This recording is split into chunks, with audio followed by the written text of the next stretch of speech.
Alhamdulillahi wahdah, wassalatu wassalamu ala taha rasulillah, summa salatu wassalamu ala yasin habibillah, wa ala alihi wa ashabihi wa man tabi'ahu bi ihsanin ila yaumil qiyamah.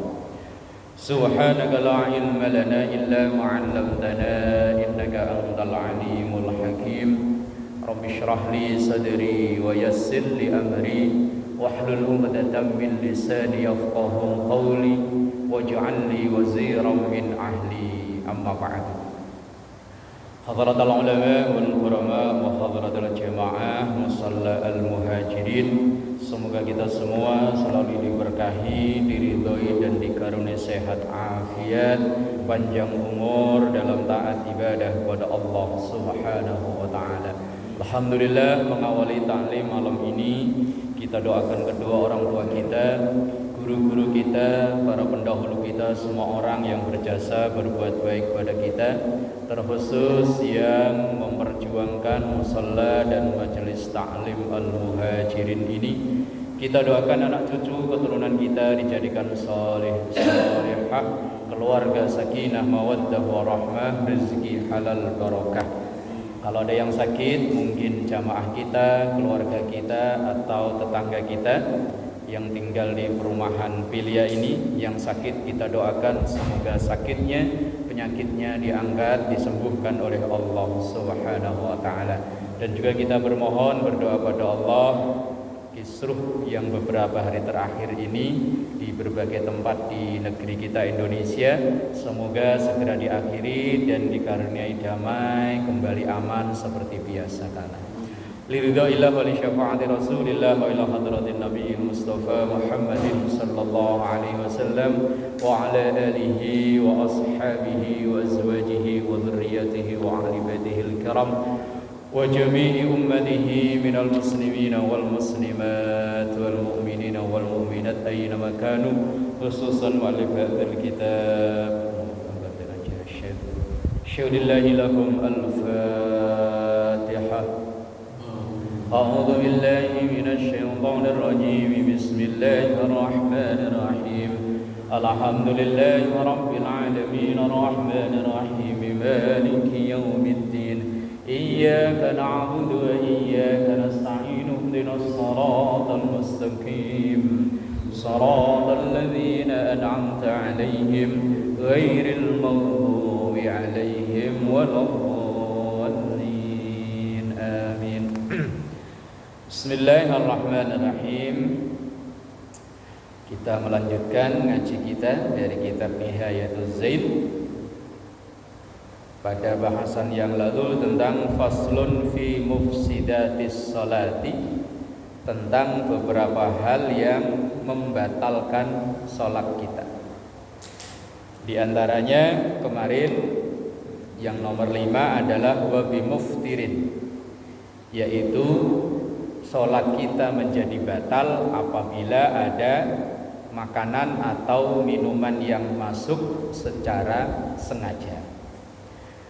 Kalau kasusnya misalnya, makanya kita disuruh berhati-hati, seandainya kita habis makan sesuatu, karena gigi kita ini udah pada permisi satu-satu, ada yang nyempil entah di kanan entah di kiri, kemudian yang nyempil itu kok lepas, kalau sengaja ditelan maka batal sholatnya.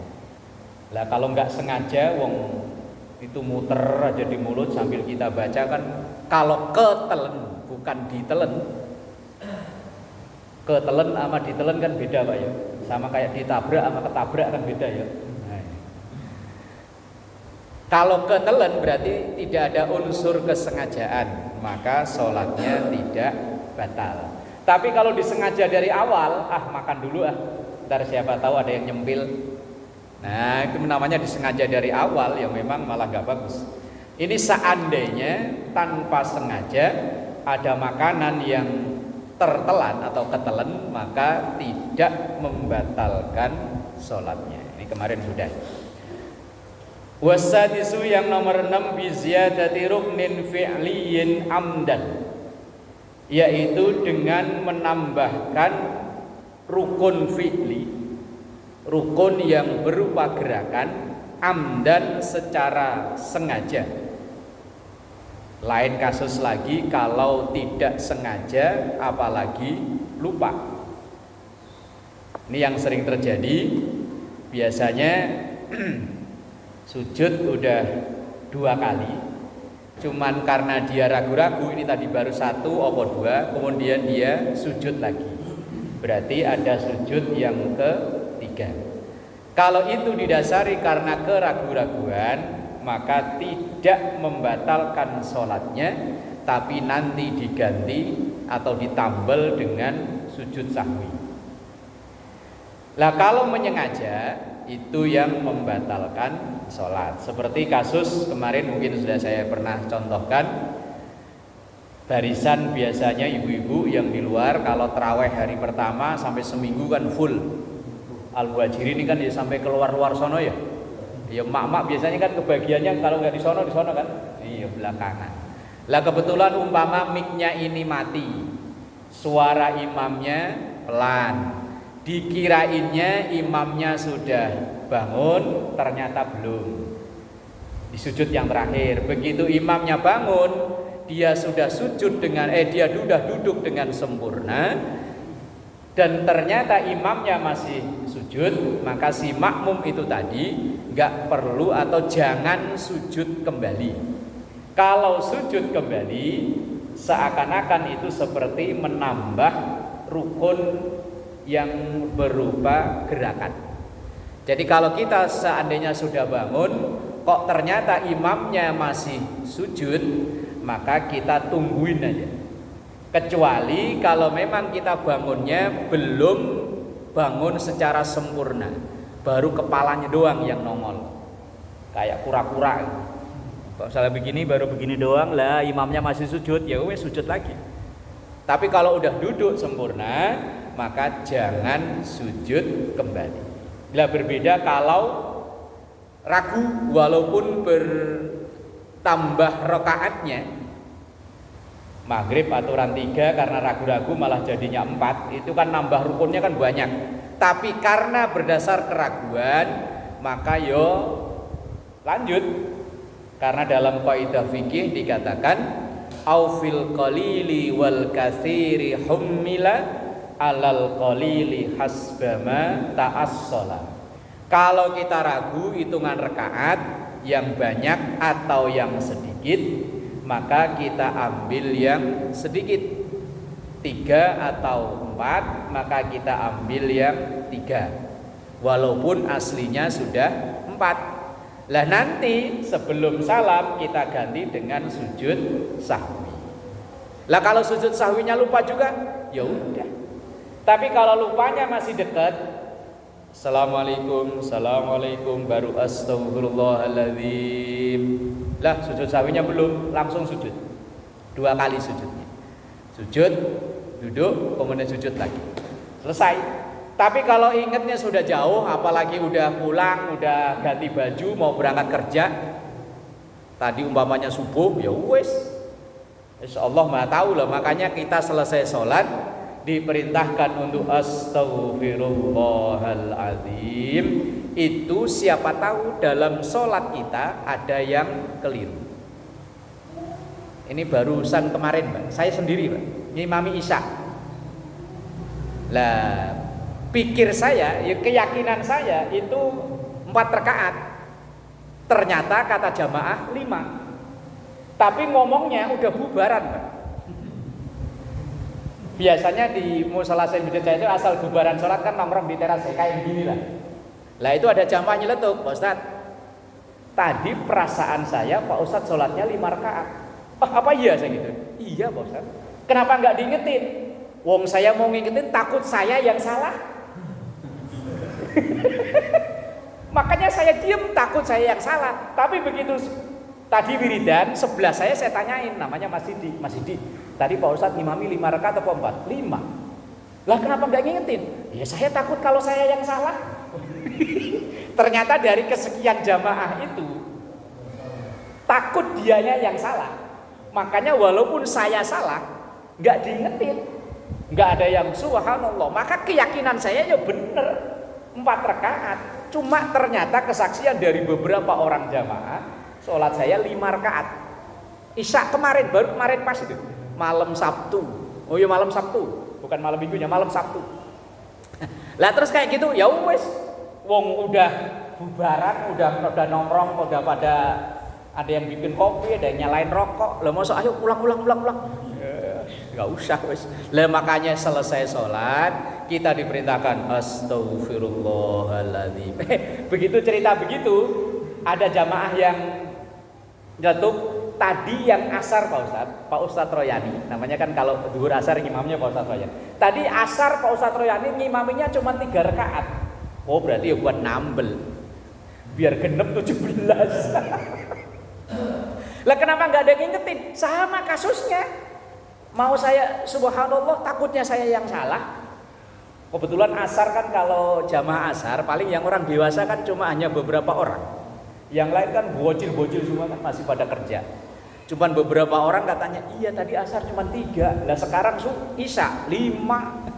Wah 2 kali sholat salah semua. Wis Allah maha pengampun. Oh nggak ada yang ngingetin.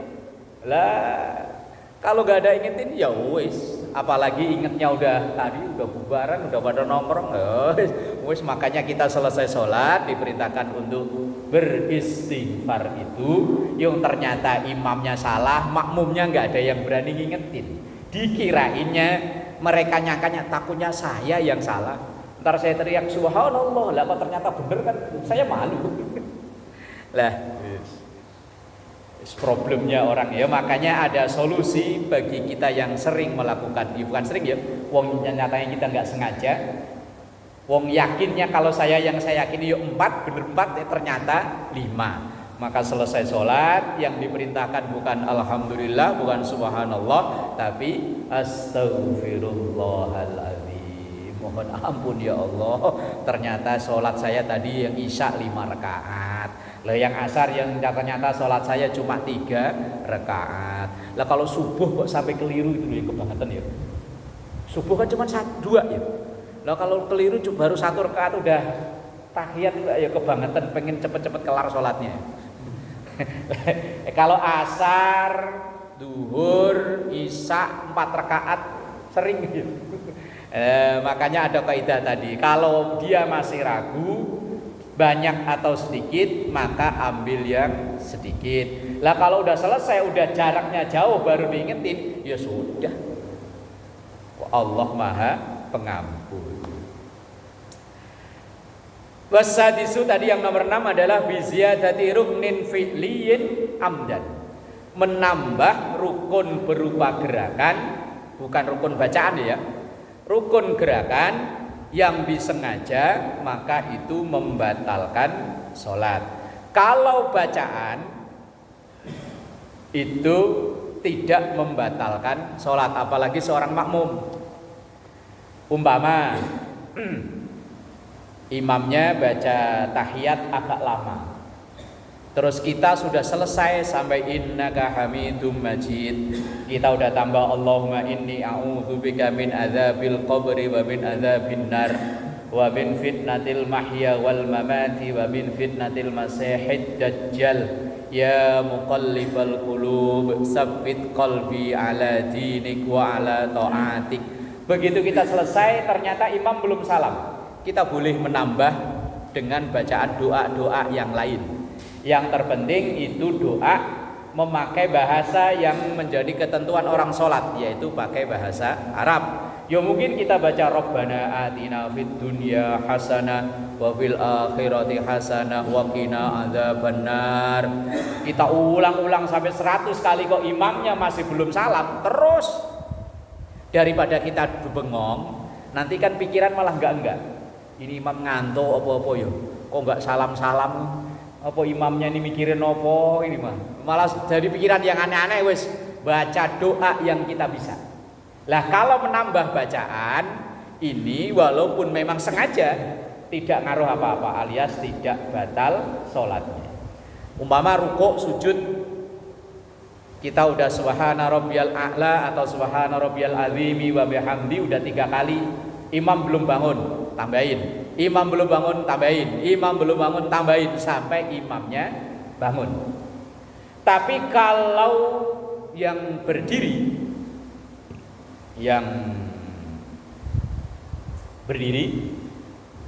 memang tidak disunnahkan setelah Fatihah bagi seorang makmum untuk membaca apa-apa. Setelah Fatihah, seorang makmum tidak disunnahkan membaca apa-apa. Lah kalau imamnya seandainya belum selesai, terus umpamanya bacaannya, suratnya atau ayatnya belas sama sekali kita nggak ngerti, atau mungkin imamnya bacaannya nggak jelas. Kalau orang Jawa bilang dermemeng. Lah makmum ngapain? Yes, baca kalimat-kalimat zikir. Misalnya subhanallah, alhamdulillah, wala ilaha illallah, wallahu akbar, dan seterusnya. Kalau itu rukun bacaan maka tidak mengapa. Tapi kalau rukun gerakan, kalau sengaja ditambah, batal sholat.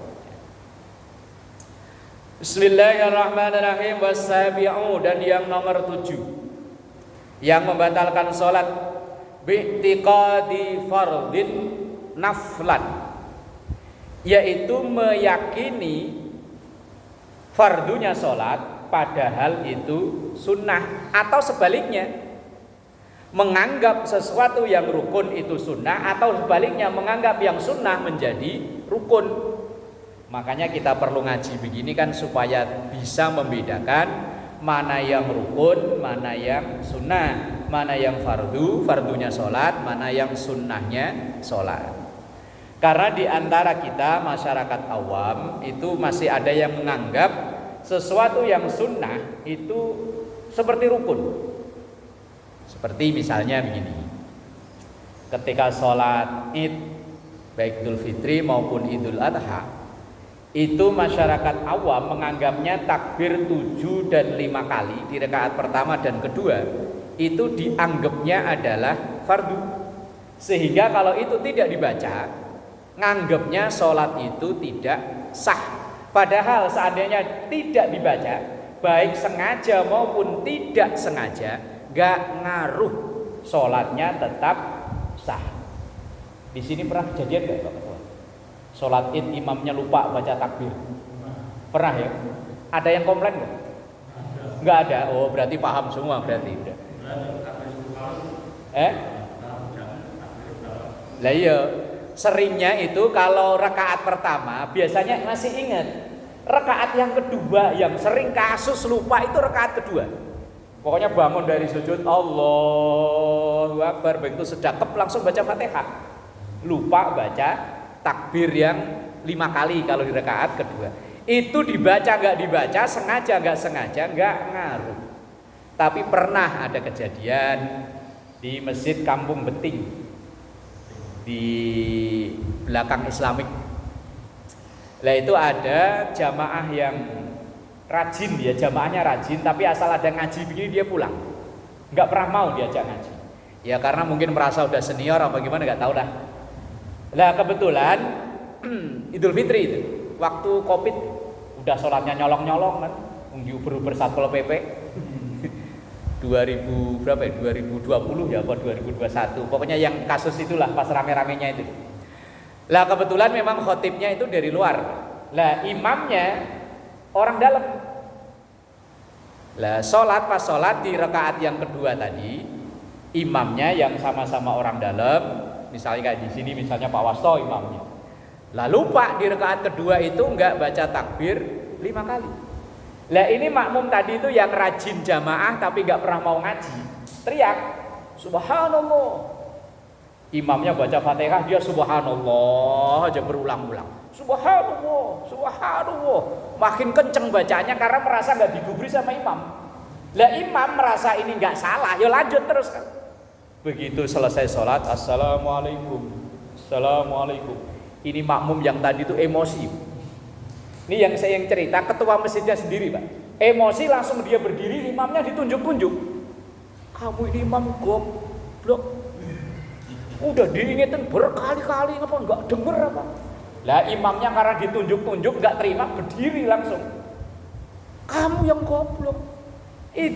Sholat Id itu baca takbir 7 kali 5 kali nggak wajib, nggak bisa, kata yang ini. Wah, akhirnya ini otot-ototan. Khotib yang dari luar karena nggak begitu kenal melongo. Akhirnya 2 orang ini gotong keluar. Daripada nanti sholat Idnya nggak sempurna, nggak ada khutbahnya, yang ini makmum yang rajin jamaah tapi nggak mau ngaji, gotong keluar. Imamnya yang sama otot-ototan gelendeng keluar. Ini gara-gara apa? Yang sini nggak ngerti bahwa ini bukan wajib, kalau ditinggal yo nggak ngaruh. Lah makanya kita perlunya ngaji ini kan supaya tahu kalau dalam sholat umpama ada sesuatu yang ditinggal atau tertinggal tapi yang bukan rukun, maka makmum tidak perlu ngingetin. Ya kayak tadi itu, takbir 7 kali, takbir 5 kali itu bukan rukun. Maka kalau seandainya imamnya lupa, nggak perlu diingetin. Ya wes, ikutin aja imam. Contoh lain, ini rata-rata muslim Indonesia ini kan pengamal kunut. Ya termasuk saya kok pengamal kunut. Lah seandainya kita jamaah, imamnya lupa nggak kunut. Begitu sami Allahu liman hamidah rabbana walakal hamdu, langsung sujud, lupa kunut. Kita nggak perlu ngingetin subhanallah, lanjut lagi, ikuti imam. Karena kunut itu bukan rukun, kunut itu bukan fardunya sholat, kunut itu sunnah abad. Sunnah abad yang nanti kalau imamnya tadi ingat, ya biar diganti dengan sujud sahwi. Kita ngikuti imam itu wajib. Kalau imamnya sujud, ya isun langsung ikut sujud, nggak perlu ingetin. Kalau itu yang tertinggal bukan rukun. Umpama contoh lagi, cuman ini yang nggak umum, Mbak. Umpama, Mbak, di rakaat pertama maghrib, isya, subuh, itu kan sunnahnya membaca surat. Ghairil maghdubi alaihim waladhdallin. Langsung bismillahirrahmanirrahim baca surat. Umpama seandainya imamnya nggak baca, Pak, ghairil maghdubi alaihim waladhdallin, amin, langsung ruku, Allahu akbar. Tapi juga umum ya. Lah iya, pernah nggak Pak Guru?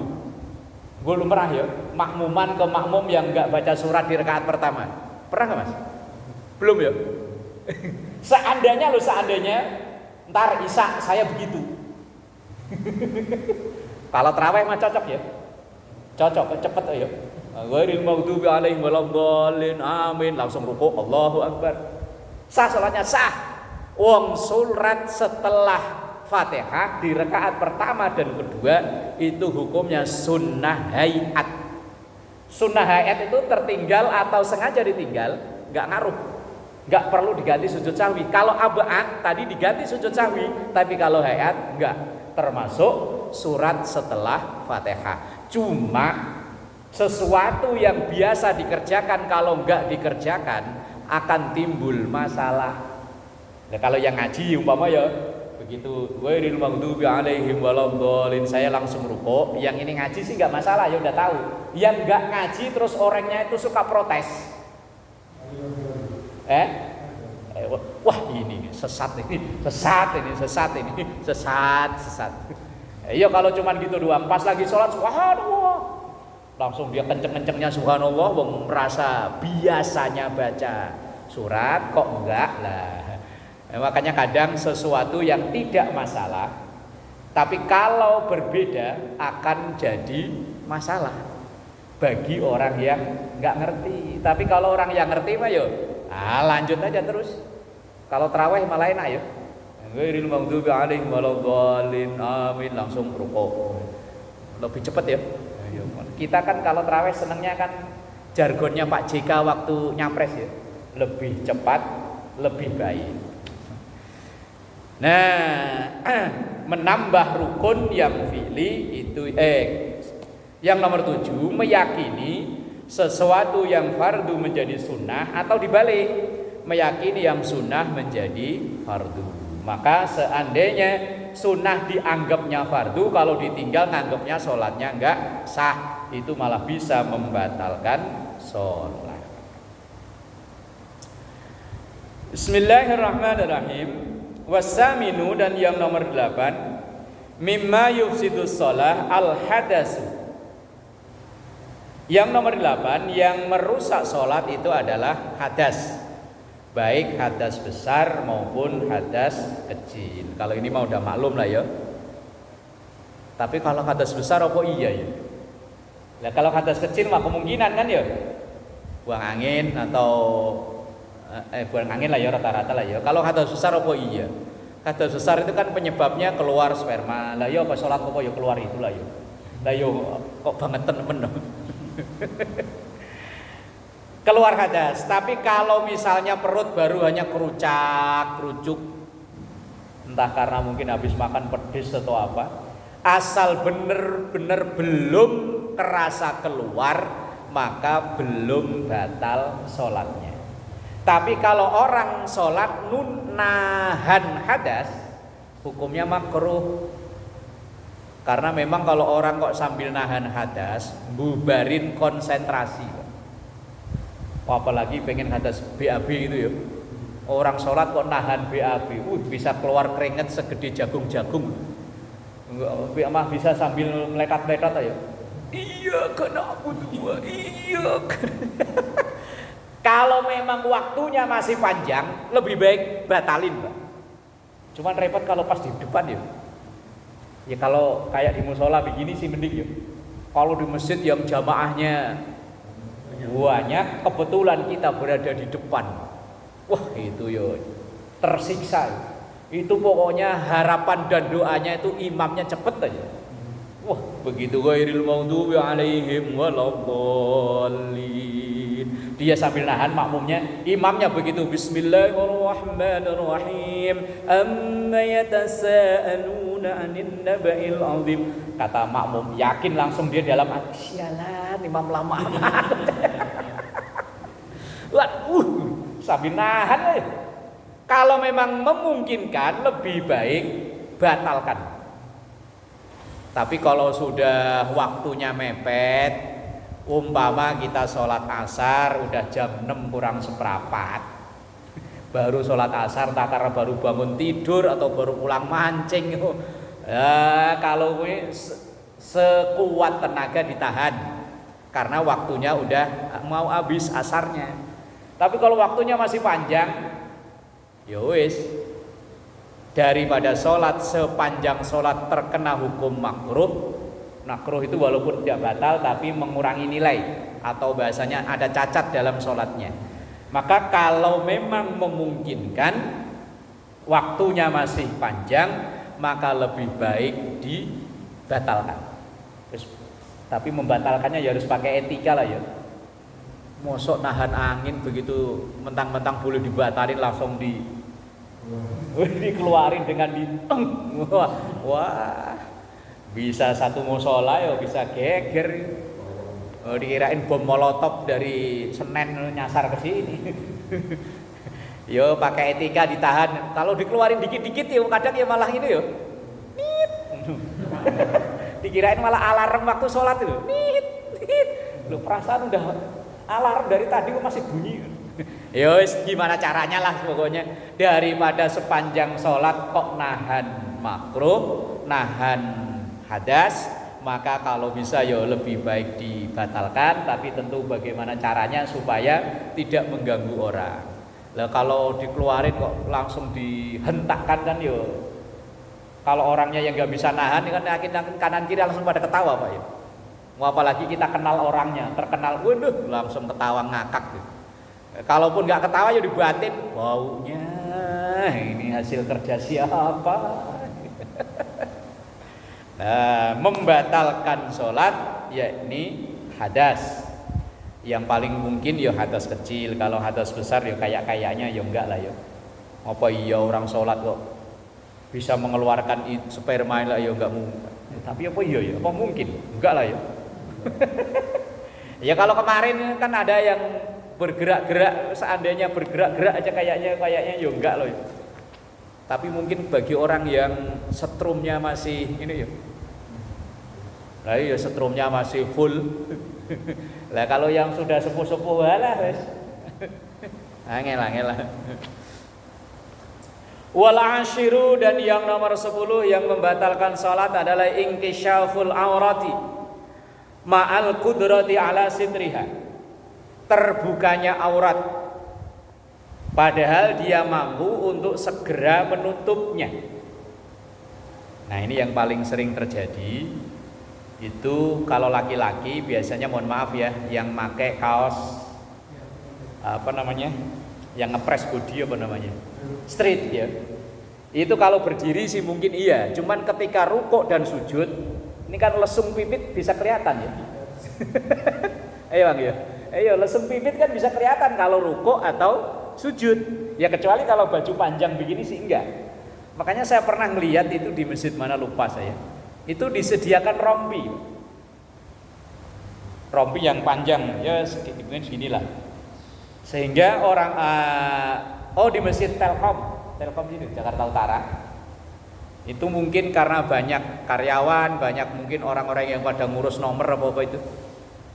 Dulu awal-awal saya khutbah Jumat di situ, itu di lemari di luar itu rompi banyak banget. Saya pikir kalau mau kena wajar lah, ini rompi buat apa ya? Saya tanya ke pengurusnya, oh ini Pak Ustadz, ini kalau ada jamaah yang kadang kan anak-anak muda yang kerja di sini atau yang entah ngurus apa pada pakai kaos, yang kaosnya itu nyetrit tadi itu, lah kalau rukuk dan sujud berpotensi itu terbuka. Lah kalau seperti itu batal sholatnya, karena termasuk inkisyaful aurati, terbukanya aurat. Nah, makanya disediakan seperti itulah. Kalau yang panjang pakai baju koko atau kaos tapi longgar, ya aman insya Allah. Lah kalau perempuan biasanya problemnya itu di telapak kaki. Kalau perempuan itu telapak kaki ketika dia rukuk dan sujud itu kan terbuka. Lah itu padahal termasuk bagian dari aurat. Lah kalau yang mukenanya panjang, insya Allah aman. Atau yang pakai kaos kaki aman. Ini kadang kalau berdiri kelihatannya nutup, tapi nanti begitu sujud atau sujud, kalau rukuk sih enggak ya. Kalau sujud itu kan telapak kaki terbuka. Lah ketika telapak kaki terbuka itu, kalau enggak segera ditutup sampai 1 rakaat maka batal sholatnya. Maka sesegera mungkin ditutup. Atau mungkin misalnya kita pakai baju terlalu longgar, begitu kita rukuk, begitu kita sujud melorot ke sini, atau mungkin kena kipas, maka segera ditarik, ditutup. Atau mungkin sholat di pinggir empang apa anginnya gede, kebetulan pakai sarung terus sarungnya kok ke depan. Nah, kalau pakai celana aman deh, yang pakai sarung mau pas lagi sujud sarungnya ke arah angin dari belakang, malah ini kebuka semua di belakang, segera ditutup, segera langsung ditarik. Kalau didiemin batal sholatnya, maka segera untuk ditutup, maka itu tidak batal sholatnya. Di sini teksnya inkisyaful aurati ma'al qudrati ala sitriha, yaitu segera menutup aurat kalau auratnya itu terbuka. Lah, momen terbuka itu tadi itu biasanya kalau rukuk bagi yang kaosnya straight atau sujud kok sarungnya atau gamisnya kok keangkat kebuka, maka segera ditutup. Terus pokoknya ditarik secepatnya, ditutup. Kalau laki-laki biasanya problemnya di situ. Terbuka auratnya. Lah aurat laki-laki itu kan sangat simpel. Baina surrah war rukbah. Yang penting antara pusar dan lutut itu ketutup, maka udah sah sholatnya. Seandainya ada orang sholat laki-laki cuman pakai sarung doang, makainya segini, kayak Jojon. Jojon dulu kan pakai celananya segini ya. Atau kayak orang pakai kemben gitu. Yang penting pusar sama lutut ketutup, udah sah sholatnya bagi laki-laki. Tapi kok yo kebangetan men ya. Wong mau ngadep ke RT ke RW aja bajunya sopan, mau ngadep ke lurah aja bajunya sopan, mau ngadep Allah kok Pakai cuma gitu doang. Ya kalau hitung-hitungan fikih sah. Tetapi akhlaknya yang belum dapat. Akhlaknya. Bahkan biasanya orang-orang tua dulu itu ya ngajarin serapi mungkin kalau mau sholat, apalagi mau Jumatan. Biasanya kayak bapak saya itu punya baju khusus yang dipakainya hanya untuk Jumatan. Terus pokoknya ya baju yang terbaik yang ia punya itu makainya cuma seminggu sekali sama sarungnya. Pokoknya selesai Jumatan gantung lagi di lemari, ntar makainya Jumat depan lagi. Karena memang sunnah Rasulullah Sallallahu Alaihi Wasallam ketika sholat Jumat, ketika sholat Id itu disunnahkan, dianjurkan untuk memakai baju yang terbaik yang kita punya. Kalau ayat Qur'annya kan khudzu zinatakum inda kulli masjid. Pakailah pakaianmu yang terbaik ketika akan masuk masjid. Artinya ketika akan sholat berjamaah atau sholat sendirian pun ya begitu. Ini kadang udah sholatnya paling depan, pakai kaos hadiah dari partai lagi. Terus yang belakangnya kebetulan itu lawan politiknya kan sambil sholat ayo gerendeng mulu. Umpama depan ini dari PDI, lawannya PDI opo dia di belakangnya. Walah sambil sok wah sialan ya. Musuh ini mah musuh. Saya pernah ngeliat di Bekasi loh, daerah mana ya? Pokoknya dari Harapan Indah ke sono loh. Saya ngeliat itu di teras masjid itu ada tulisannya. Mohon tidak memakai baju bergambar bertulis belakang. Ya tadi walaupun kita sholat mulut sih nggak ngomong, cuman kan hati baca Pak ya. Umpama depan kita loh ada orang yang pakai kaos dari kopi ABC gitu ya. Allahu Akbar, baca kan, atau toko material gitu ya. Udah sumber sarana sehat apa-apa menyediakan toko bangunan.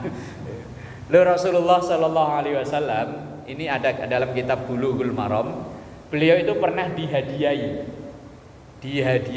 itu kalau jaket kalau sekarang jaket aja namanya burdah.